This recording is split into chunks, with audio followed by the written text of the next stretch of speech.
How can a person simply cease to exist inside the walls of their own home?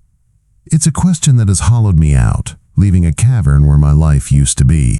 For 6 months I've asked it of the police, of my friends, of the unblinking face in the mirror each morning. My name is Daniel, and 6 months ago my wife Sarah vanished. There was no note, no sign of a struggle, no suspicious withdrawals from our bank account. One Tuesday she was making coffee and complaining about the wilting hydrangeas, and by Wednesday she was gone. Our house, once a place of chaotic warmth, has settled into a strange, brittle quiet. The silence is dictated by the needs of my dying mother Eleanor, who occupies the master bedroom we once shared. Her illness has been a slow, creeping siege, but her mind remains a fortress, sharp and impenetrable. And at her side, always, is my 17-year-old daughter Lily. They have a bond that is both fierce and, to an outsider, unnervingly complete. Since Sarah disappeared, Lily has become my mother's shadow, her hands, her voice. She administers Eleanor's morphine, reads to her for hours, and guards the sanctity of her sick room with the zealousness of a royal sentinel. This, our shocking and extreme family dynamic, has become our new normal, a dying matriarch and her teenage handmaiden, with me orbiting them like a lost moon. The detective assigned to Sarah's case, a weary man named Miller, once commented on it. "It's unusual, Daniel," he'd said, gesturing vaguely toward the closed bedroom door, "for a girl her age to give up her entire life, her friends, school, everything. For her grandmother." I remember feeling a surge of defensiveness. "What's unusual about love?" I'd snapped. "With Sarah gone, they need each other. Lily is a good, loyal daughter. I'm proud of her." And I was. In the wreckage of our family, I saw their intense connection as the one thing holding us together. I saw Lily's sacrifice not as a loss of her youth, but as a profound act of devotion. Others saw it as strange, but I saw it as the single pillar I could lean on. I defended it because I had to believe something good was still growing in the ruins of my life. I cling to that belief, even when a cold thread of wrongness tugs at me in the dead of night. I cling to it even as my mother's comments about Sarah grow colder. "She was never truly one of us, Daniel." Eleanor will rasp from her mountain of pillows, her eyes gleaming. "Some birds aren't meant for a cage, no matter how gilded." And sometimes, I'll hear Lily repeating a similar phrase to a friend on the phone, her voice a perfect echo of her grandmother's dismissive tone. The most concrete source of my unease, however, is the basement. It was my workshop, filled with the scent of sawdust and Sarah's half-finished canvases. Now the heavy oak door at the top of the stairs is always locked. Lily keeps the only key.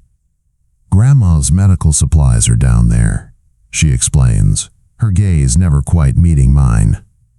"The dust and damp are a risk for her lungs. It's better if I'm the only one who goes in and out."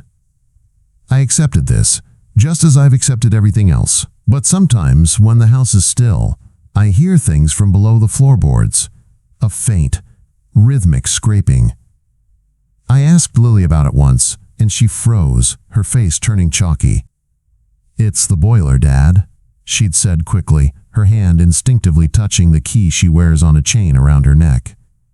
"Grandma says it's always made that noise. It just needs us." The boiler needs us.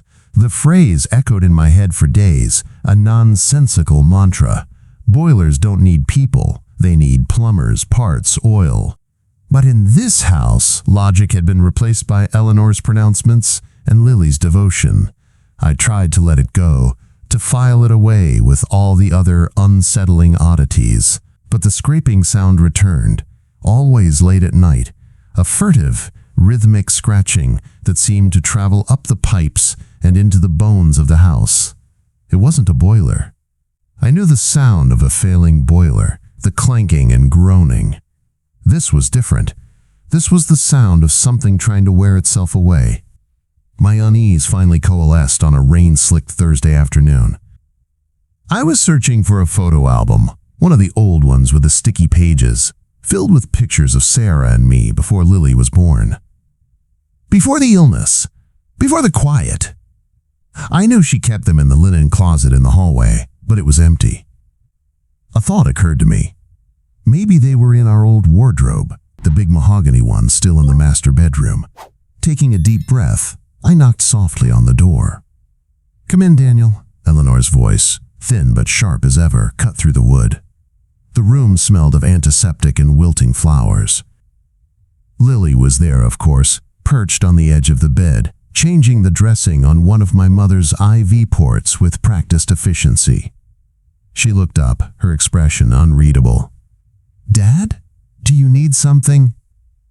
"Just looking for an old photo album," I said, trying to sound casual as I moved toward the wardrobe. "Thought it might be in here." Eleanor's eyes, bright and bird-like in her gaunt face, followed my every move. "Rummaging through the past, Daniel. Some things are best left buried." I ignored her, my hand closing on the cold brass handle of the wardrobe. I pulled it open, the scent of cedar and mothballs washing over me. Sarah's clothes were still there on one side, a colorful row of ghosts. On the other side were my old suits, and, tucked in the corner, a few of Lily's winter coats from years past. As I shifted a heavy wool jacket, a crumpled piece of paper fell from its pocket, a receipt. Instinctively, I picked it up. It was from a bulk grocery store across town, dated just last week. The list was long: 24 cans of lentil soup, 12 cans of tuna, 5 large cases of bottled water, high-protein energy bars, vitamin D supplements, a box of industrial-strength trash bags. My blood went cold. I stared at the list, my mind struggling to process it. Medical supplies. That was the reason Lily gave. Morphine, sterile gauze, prescription medications. This was survival food. This was a prepper shopping list. It was a list for someone who wasn't leaving a small enclosed space for a very, very long time. I looked from the receipt to Lily, who was now watching me, her work on Eleanor's arm forgotten. Her face was a pale, blank mask, but I saw the flicker of panic deep in her eyes. I looked at the key hanging from the chain on her neck, and in that moment, the scraping sound from the basement wasn't a boiler anymore. It was a fingernail scratching against wood. It was a spoon etching a message into a concrete floor. It was Sarah. Before I tell you what I did next, what I couldn't stop myself from doing, if this story has found its way to you and you feel that same cold dread that I felt in that room, please hit that like button. Subscribe to the channel. Because you need to know what was making that sound. You need to know what I found behind that locked basement door. The crumpled paper felt impossibly heavy, a dead weight in my hand pulling my entire world off its axis. The air in the room thickened, pressing in on me, muffling the sound of the rain outside. All I could hear was the frantic thumping of my own heart against my ribs. Lentil soup. Bottled water. Industrial-strength trash bags. My gaze lifted from the receipt to my daughter. Lily's face was a porcelain doll's, perfectly smooth and emotionless, but her knuckles were white where she gripped the bed sheets. Her chest rose and fell in shallow, rapid breaths. She wasn't looking at me, she was looking at her grandmother. My voice came out as a ragged whisper, barely audible. "Lily, what is this for?" I held up the receipt, the flimsy paper trembling in my hand. "This isn't medical supplies." Lily flinched as if I'd struck her. Her mouth opened, but no sound came out. Her eyes, wide with a terror I hadn't seen since she was a small child afraid of the dark, darted to the mountain of pillows on the bed. She was looking for her script, her next line. And Eleanor gave it to her. She was a weed, Daniel. My mother's voice was different. The frail, reedy quality was gone, replaced by a low, resonant power that filled the room. It was the voice of a judge delivering a final sentence. My head snapped toward her. She was propped up higher on her pillows now, her chin lifted, her eyes burning with a chilling proprietary light. The dying matriarch had vanished, and in her place sat a queen on her throne. A weed in our garden, choking the life out of everything. Out of you, out of Lily, weeds need to be pulled, contained, before they ruin everything. The world dissolved into a roaring in my ears. The room, the smell of antiseptic, the rain on the glass. It all faded to a dull background hum. There was only the horrifying clarity of her words. Contained. The scraping sound from the basement wasn't a fingernail on wood. It was the sound of my wife's hope being worn away, day after day. 6 months. 180 days in the dark, just below our feet, while I mourned her, while I defended them. A cold, black rage, purer and more absolute than anything I had ever felt, burned away my shock. "What did you do?" The question was a guttural tear in the silence. I took a step toward the bed, my eyes locked on Eleanor's triumphant face. "We did what was necessary," Eleanor said, her voice dripping with venomous satisfaction. "What you were too weak to do. Lily knows what loyalty is." I lunged, not for my mother, but for the door, for the stairs, for the basement. My entire being was a single, screaming imperative. "Sarah! Lily, stop him!" Eleanor's command cracked through the air like a whip. I felt a body slam into my side. It was Lily, her wiry 17-year-old frame thrown against me with surprising force.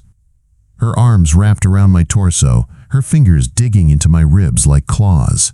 "No, Dad, don't, please," she sobbed, her face pressed into my back. "You'll ruin it." "Grandma's right, you don't understand. She needs us." Her words, the same insane logic she'd used for the boiler, were a fresh splash of gasoline on the fire in my soul. I grabbed her arms, trying to pry her off me, but her grip was desperate, a shackle of misguided love and brainwashed devotion. We struggled there, in the doorway of the sick room that had become a tyrant's court, a daughter fighting her father to protect her grandmother's prisoner. The key to the basement swung on its chain from her neck, glinting in the dim light. It was a pendulum, marking the seconds of my wife's stolen life. And I knew, with a certainty that was both sickening and clarifying, that I would have to break my daughter's heart to save my wife's life. I would have to destroy what was left of my family to find out what they had done to it. The frantic strength of a cornered animal coursed through me. I tore Lily's arms from my waist, her cry of pain a distant, meaningless sound. My hand shot out, not toward her, but toward the chain around her neck. My fingers brushed the cold metal of the key just as she scrambled back, tucking it protectively into the collar of her shirt. Our eyes met, and in that split second, the dynamic shifted. The terror in her gaze was now mixed with a defiant resolve I recognized instantly. It was Eleanor's. I stumbled back from the doorway, my rage suddenly eclipsed by a cold, terrifying clarity. I couldn't win this with force. They were 2 against 1, and they held all the cards. If I broke down that basement door, what would happen? They would call the police. They would paint me as a violent, grieving husband who had finally snapped, attacking his own daughter, terrifying his dying mother. Who would they believe? The story was already written. I had helped write it myself, defending their unusual bond to Detective Miller, praising Lily's loyalty. I had built the very walls of my own prison. My only hope was an outside authority, someone who could cut through the web of lies. I turned and fled. I didn't stop until I was in my car, the engine roaring to life, the rain smearing the world outside into a watercolor of gray misery. My hands shook so violently I could barely hold my phone. I found Miller's number and hit call. "Miller," his tired voice answered. "She's here," I gasped, the words tumbling out in a torrent. "Sarah, she's in my house, in the basement. Eleanor and Lily, they've had her down there this whole time. There was a receipt for supplies. Eleanor admitted it. She said she was a weed." "Daniel? Daniel, slow down." Miller's voice was cautious, the weariness replaced by a professional calm that felt like a physical barrier. "Start from the beginning." "What are you talking about?" An hour later, I was sitting in my own living room while Miller stood in the hallway speaking in low, placating tones to Lily. He had arrived to find a scene of perfect, tragic domesticity. Lily, her eyes red-rimmed, explained that I'd had a terrible episode, that my grief had caused me to become paranoid and violent. From the master bedroom, a feeble, intermittent cough served as a constant reminder of the frail invalid I was supposedly terrorizing. When Miller finally came to sit opposite me, his face was a study in practiced sympathy. It was the face of a man dealing with a broken person. "Daniel," he began softly, "I understand this is an incredibly difficult time. The not knowing is the worst part." "Did you see the receipt?" I demanded, my voice raw. "Did you ask them about the food, the trash bags?"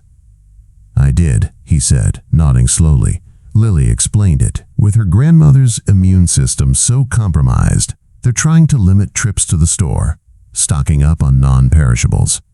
It's sensible under the circumstances. The trash bags are for medical waste."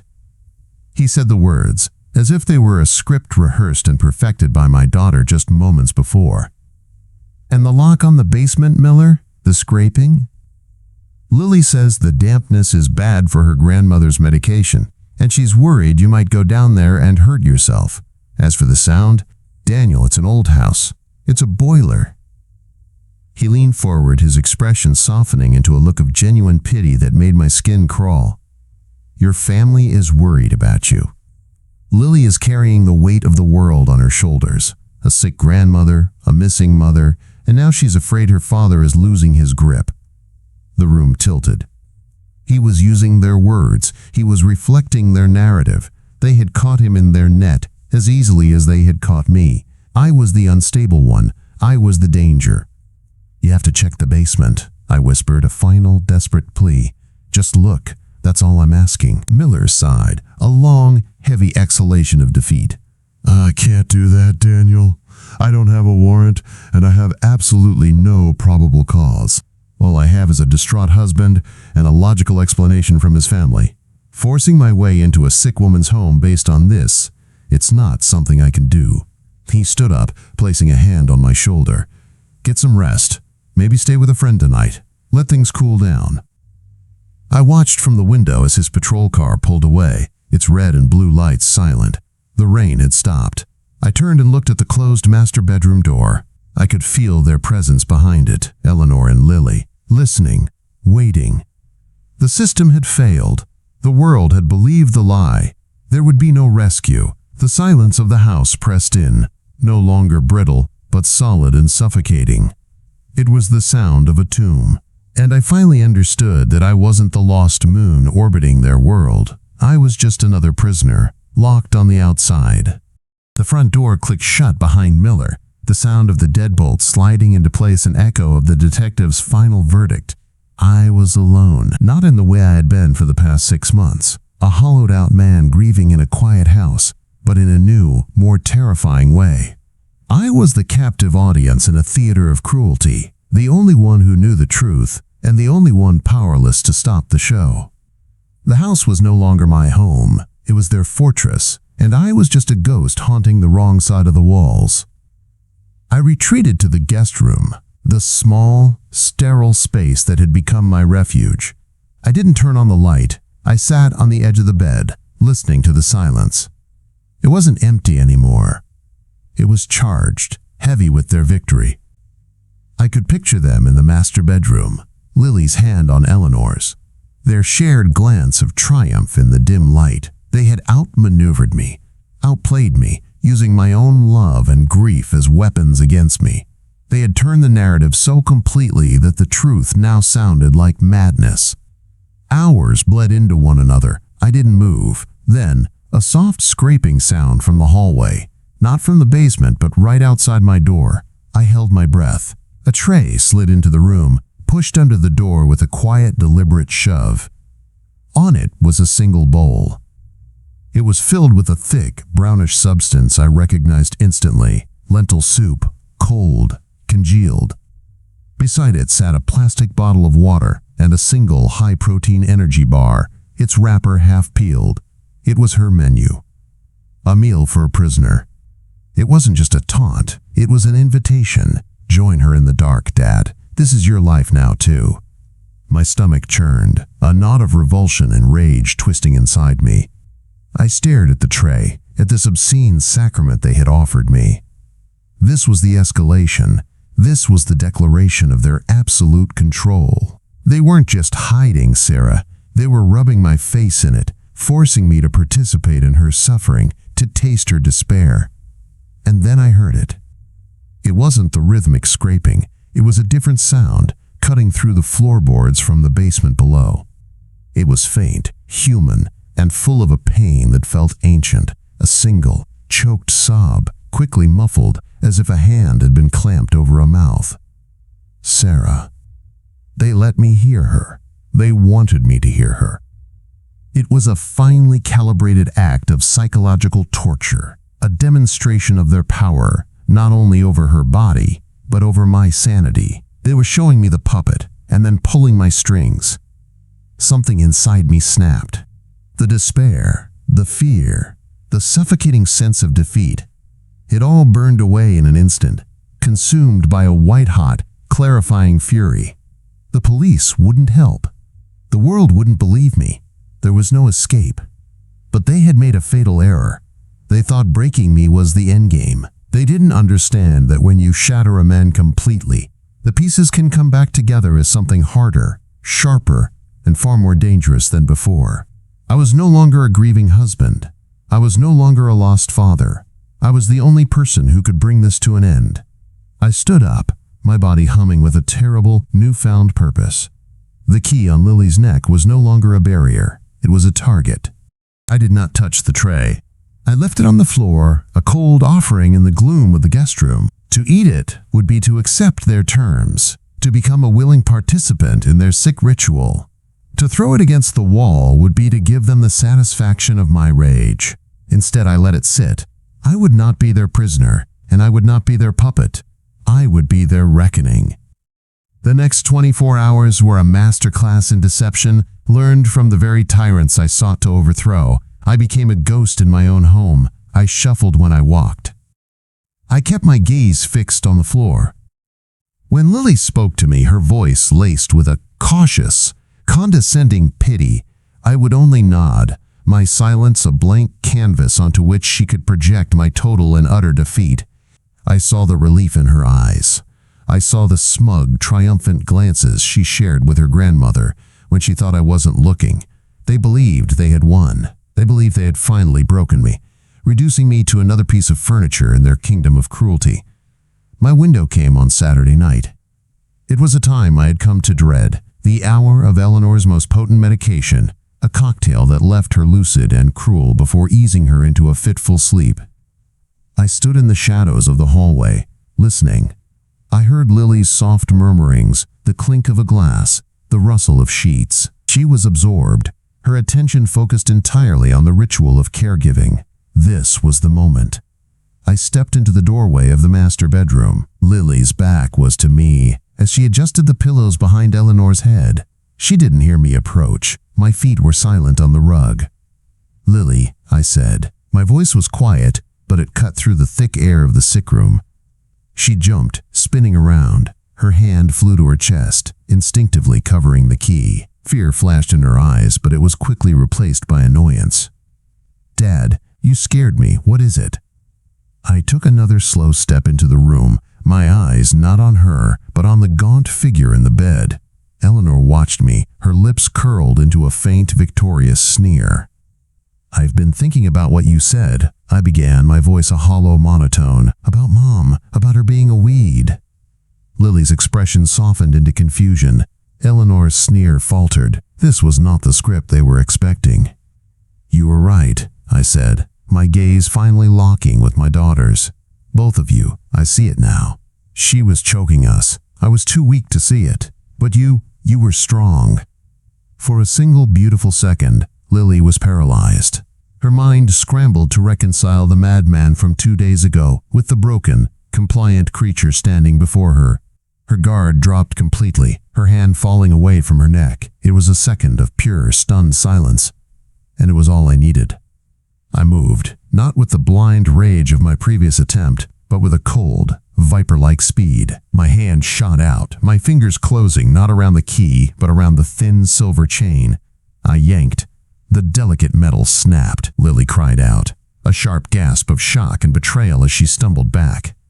Eleanor shrieked from the bed, a raw, furious sound unlike anything I had ever heard from her. But I had it. The key was a cold, solid weight in my palm. I backed out of the room, my eyes never leaving their horrified faces. I didn't run.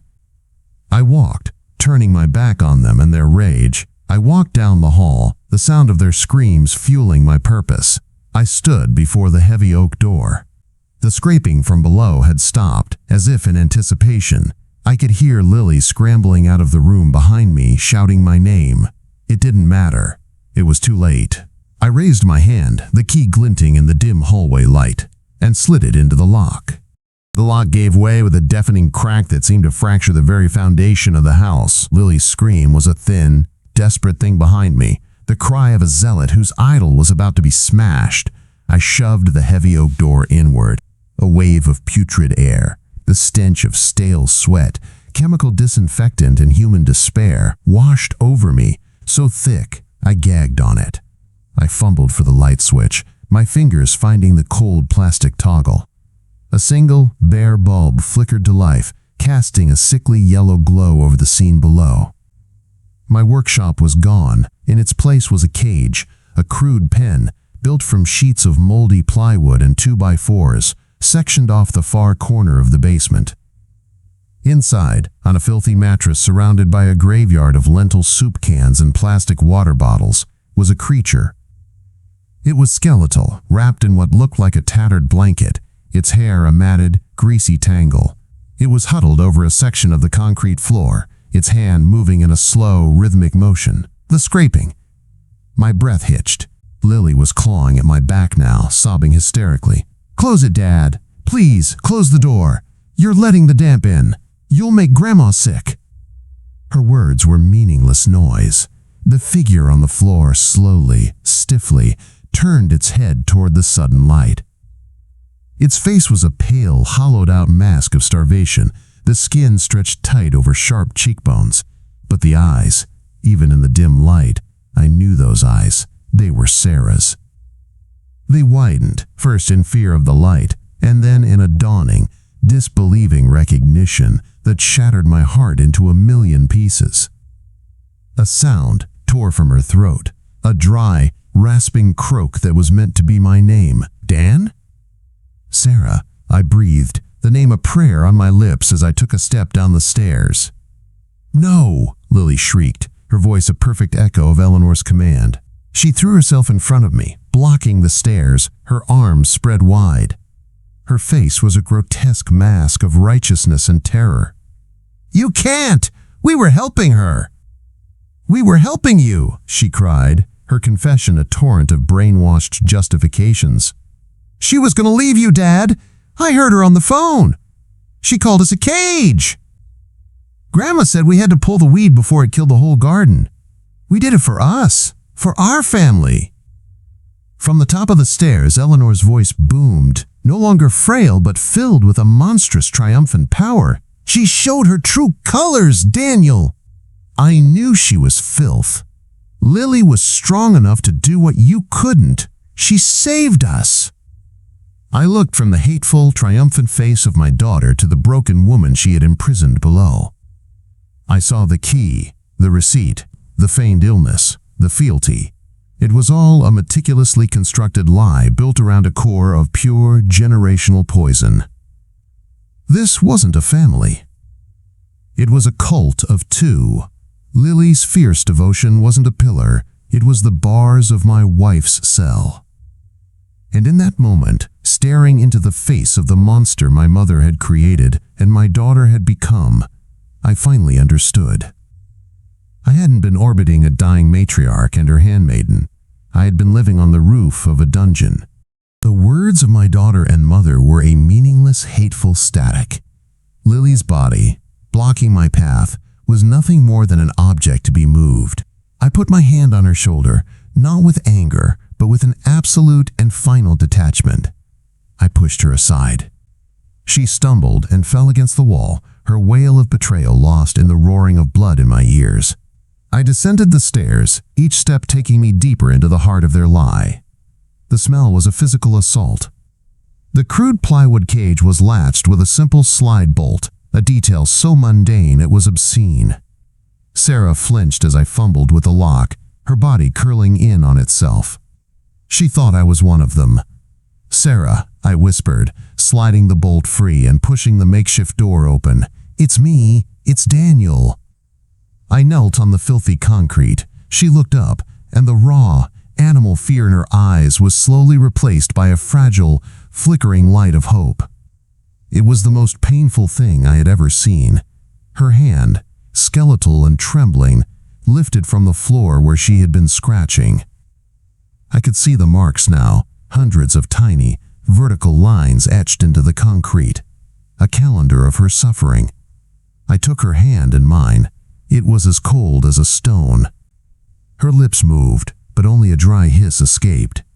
My rage was gone, burned out and replaced by a cold, hollow space.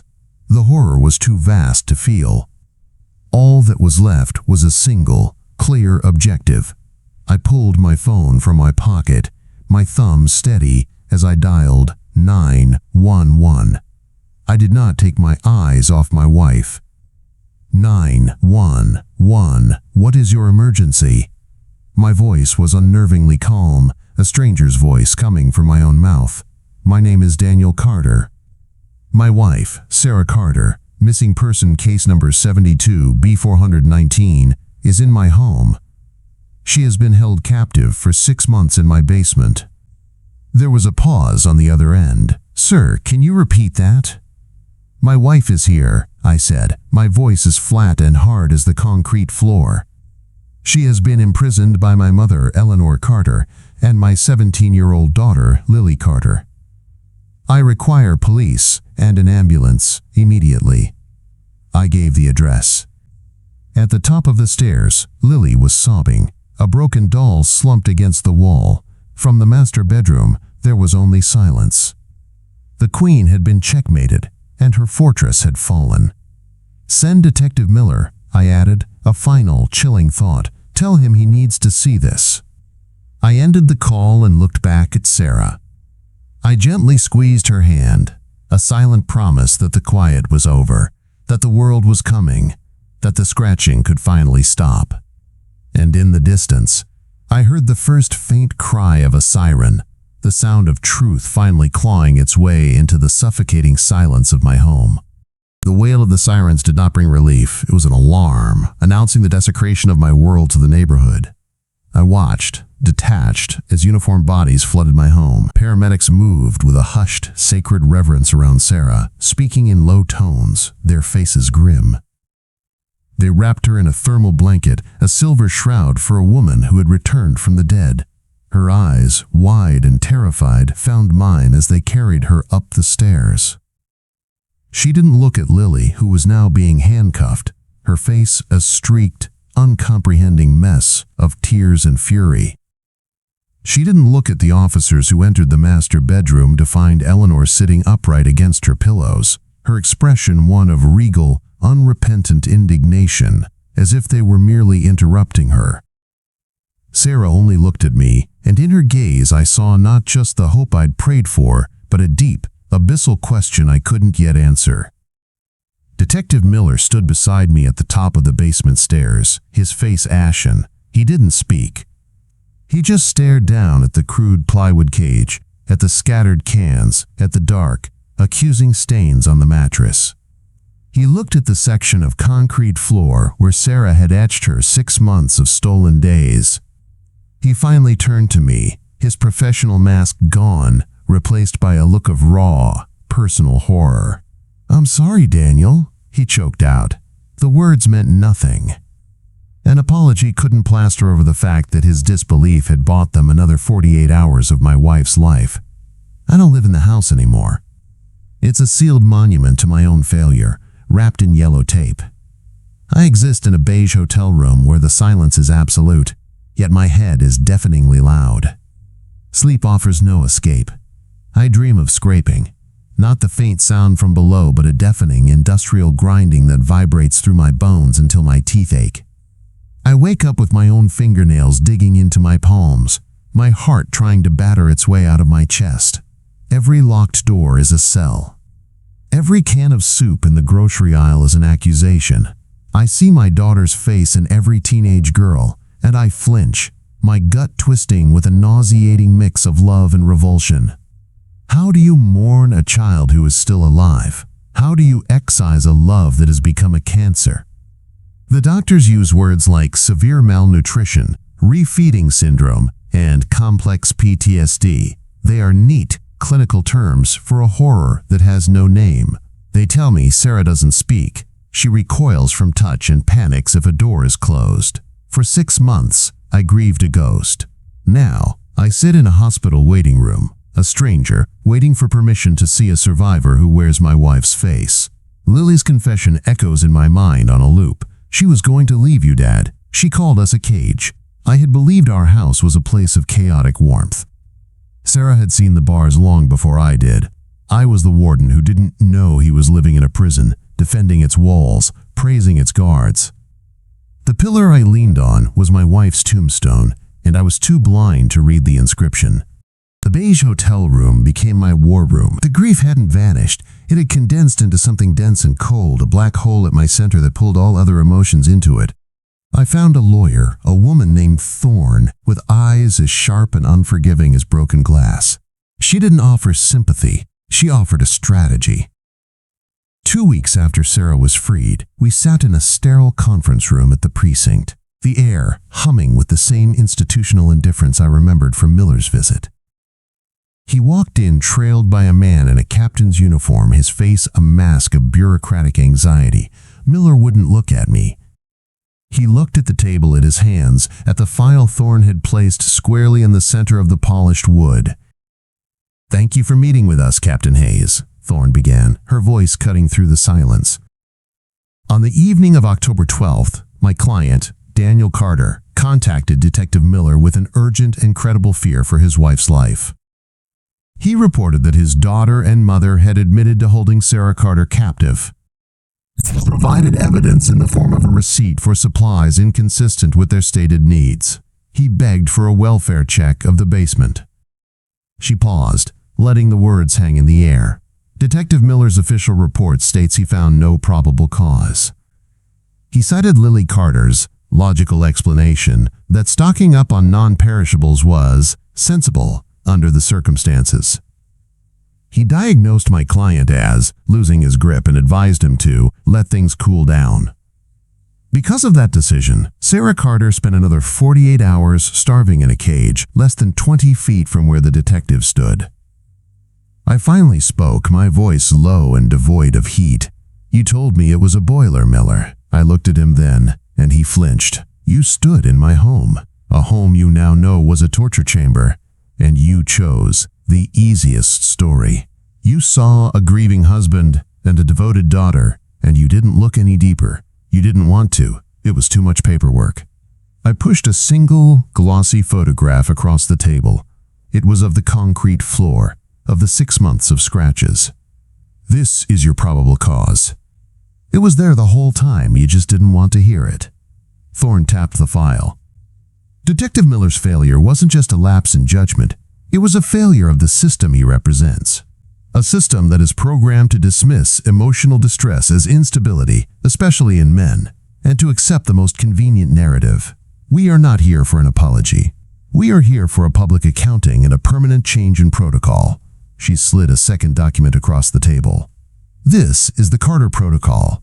It will mandate a physical welfare check on the specific location of concern when a credible report of false imprisonment is made, regardless of conflicting family statements or the apparent mental state of the reporter. It will be a mandatory part of training for every officer in this department. You will implement it, and you will fire him. Or this photograph and my client's testimony becomes the opening of a press conference. Captain Hayes stared at the photo, his face pale. He looked at Miller, whose career was dissolving before his eyes, and then at me. There was no argument. The truth was absolute, etched in concrete. He gave a single, sharp nod. It wasn't a victory. It didn't quiet the scraping in my head or give Sarah back her voice. But as I walked out of that station, leaving Miller to face the ruins of his career, I felt the first faint shift in the world's axis. One cage had been opened. Now, another was being built. The Carter Protocol became a quiet footnote in regional news, a bureaucratic ripple from a tidal wave that had obliterated my life. Eleanor died in the hospital ward of the county jail 2 weeks after her arrest, her body finally succumbing to the illness she had wielded like a scepter. Lily was in a juvenile psychiatric facility, her case sealed, her name a shard of glass in my throat. I did not visit. I could not. We live in a small apartment now, on the 3rd floor of a building that smells of curry and clean laundry. It is filled with light and furnished with nothing from our old life. For months, healing was a clinical process. Our weekly therapy sessions with a woman named Dr. Al Jamil were less about talking and more about learning to breathe in the same room. Sarah sat coiled into herself, a study in quiet terror, while I talked at the silence, filling it with my guilt, my rage, my unending failure. Dr. Al Jamil taught me to stop talking and just listen to the silence. "It's not empty, Daniel," she said. "It's full of what you both can't say yet. Respect the weight of it." Last week, I took the first real step toward reclaiming something. I didn't go back to the house. I will never go back, but I met a contractor in a coffee shop. I signed a contract, not for a remodel, but for a gut renovation. I gave him specific, unchangeable instructions for the basement. "I don't want it cleaned," I told him, my voice steady. "I want it filled. Rip out the plumbing, the wiring, the cage. Then fill the entire space with concrete, right up to the floor joists. I want it to be a solid block of stone." The contractor looked at me, his expression unreadable, but he simply nodded and wrote it down. I was not salvaging my workshop. I was burying a tomb. The true shift, the moment I felt the tectonic plates of my own soul grind into a new position, came yesterday. Sarah was sitting by the window, a sketchbook and charcoal pencil, a gift from Dr. Al Jamil, untouched in her lap. For weeks, she had refused to even look at them. I watched as she finally picked up the pencil. Her hand, still thin but steady now, moved across the page. Not with the fluid grace I remembered, but with a hesitant, scratching motion. She was drawing a small bird, its wings half spread, inside a mess of dark, tangled lines. I knelt beside her chair, my heart pounding. I didn't say, "That's beautiful," or "I'm so glad you're drawing again." The old me would have. The old me would have tried to pave over the horror with a hollow compliment. Instead, I just watched. After a long moment, she stopped and looked at me. Her voice was a bare whisper, the first full sentence she had offered without prompting. "I can't remember the sky," she said. Her words hit me with the force of a physical blow. She wasn't talking about the color blue. She was talking about hope, freedom, the simple act of looking up. I saw it then. The family I had, the family I wanted, and the vast, dark space between the two. The shocking dynamic was not just their cruelty, but my blindness. My new role was not to fix her, but to sit with her in the cage she still carried inside her, and to describe the sky, day after day, until she could remember it for herself. I reached out, not to touch her, but just to hold my hand near hers. "I remember it," I whispered, "and I will tell you about it. Every day." I kept my promise. Every morning I would sit with my coffee while Sarah sat by the window, and I would describe the sky. Some days it was a brilliant, cloudless blue, an ocean overhead. Other days it was a soft, bruised purple just before dawn, or a sheet of uniform gray that promised rain. I never asked if it was helping, I just did it, a daily ritual of bearing witness. The bird in her sketchbook was joined by others. Dozens of them, all in different states of flight. Some were still trapped in the tangled charcoal lines of a cage, while others were breaking free. One day, I came home from a meeting with Thorne to find a new drawing on the small table by the door. It was a single bird, soaring against a blank white page. There was no cage at all. Our new dynamic, this fragile ecosystem of two, was tested last Tuesday. An old friend, Mark, stopped by. His visit, a well-intentioned grenade tossed into our quiet world. He sat on our unfamiliar sofa, his presence loud and overwhelming. "It's great to see you both," he boomed, looking from me to Sarah, who had her arms wrapped tight around herself. "So the contractor finished up, right? Time to move back home, get back to normal." The air went thin. I saw Sarah flinch, her knuckles turning white. The old me, the blind Daniel, would have agreed, would have forced a smile and talked about the importance of moving on.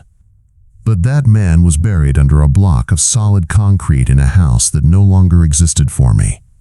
I leaned forward, my voice quiet but unyielding. "Mark, that house is not our home. It was never our home. It was a place. This," I gestured around the small, sunlit apartment, "is our home now." He looked taken aback. "But Dan, you can't just let them win. You have to reclaim it." "There's nothing to reclaim," I said, and the finality in my own voice surprised me. I looked at Sarah, at the terror in her eyes, and my purpose was absolute. We aren't getting back to normal. We are building something new. And part of that is leaving the ruins behind. We appreciate you caring, but we need you to understand that. Mark was silent for a long moment, the cheerful mask slipping. He just nodded, mumbled an apology, and left soon after. When the door closed, I didn't move. The silence returned, but it was different. It wasn't heavy, it was safe. Sarah slowly uncurled her arms. She looked at me, and for the first time since that night in the basement, her eyes were clear of fear. They held a quiet, profound gratitude that said more than any words could. In that moment, I finally understood. My whole life I had defended a lie because it was easier than facing the ugly truth of my own family. I saw devotion where there was control, and love where there was possession. I was the willing guard of a gilded cage, too proud and too blind to hear the scraping from within. The real prison wasn't the basement. It was the story we told ourselves, the belief that love could look like that. Now, my only job is to protect this new, quiet space, to be the guardian not of a lie, but of a fragile, emerging truth. We are safe, we are changed, and we are, slowly, learning to remember the sky. That's the end of my story. The truth of what happened in that house is a heavy thing to carry, but sharing it has made the burden a little lighter. If my journey through that darkness and into this new light has meant something to you, please hit that like button and subscribe. It helps me know I'm not just talking into the silence.